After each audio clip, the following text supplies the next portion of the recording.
because I was jealous of how beautiful he was, and I'm convinced I'm loving this guy. He was so nice. We sat at chat for 5 minutes about the new movie. Here it is.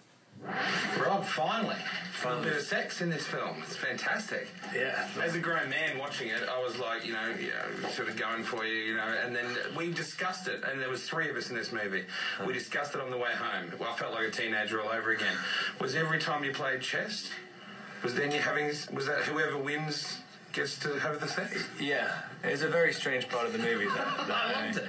It's literally like when Edward going around trying to avoid it.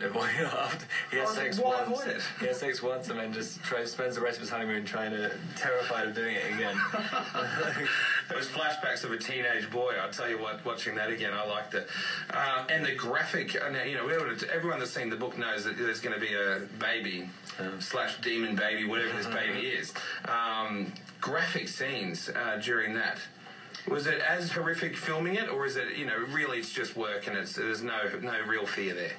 No, I think it's probably more horrific filming it, to be honest, because I think it would be impossible to show the full extent of what the set looked like. I mean, without it being R-rated.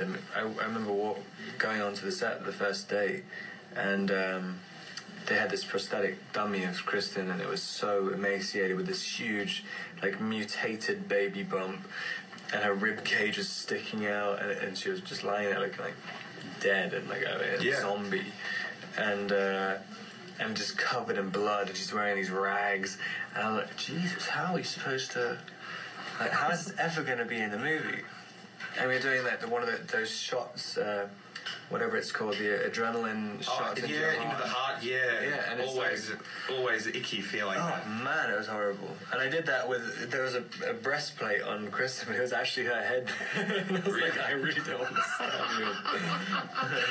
Because she looked, in some of those scenes there's a part there where she does look beyond death, and I thought, surely she hasn't lost that much weight, or how did they do that? But it was a dummy.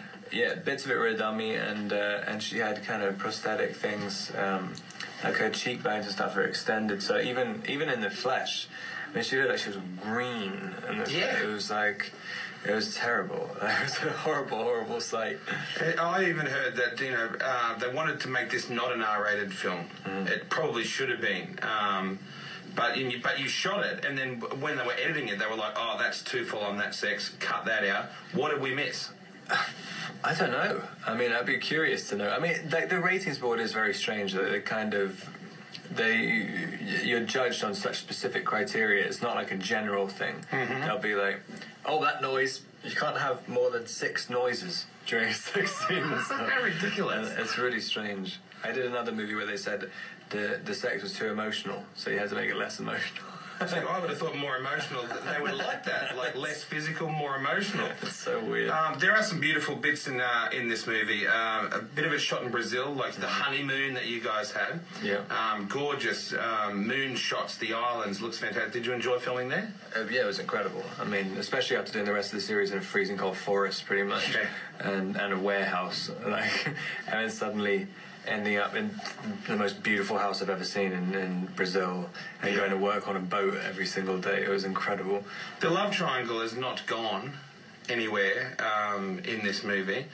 I was thinking myself, because I'm married, so separated, we won't get into that, but you're married finally, and the other creep just keeps chiming in. Hard to watch as a guy.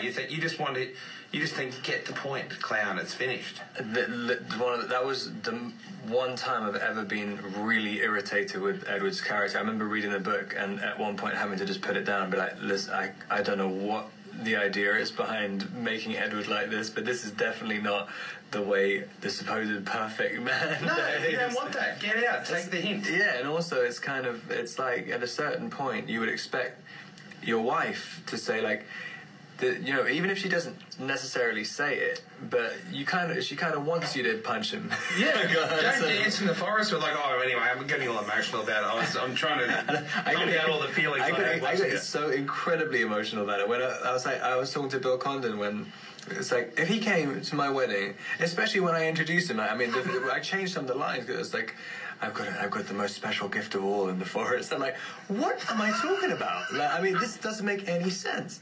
And just allowing Bella to just dance with Jacob, and it's like the most emotional thing in the world. And I was initially watching it, and I'm like, I'm not going to sit there and watch them dance with each other. Like, so there are bits which are cut out of the movie where I'm like, I walk off and say I'm going to go and dance with. There's another girl, another vampire who's my ex-girlfriend, who's there, who flirts with me, and I go and say to Bella, like, I'm going to go and dance with her. That's more realistic. Yeah, if you want to dance with Jacob, like... Well, I loved it, though, man. As a 40-year-old man, and this is the first time I've watched on a big screen, totally loved it. Everyone else is going to eat it up. Cool. Thanks for taking the time. Thanks Appreciate it, man. Well done. Congratulations. So, Carlin...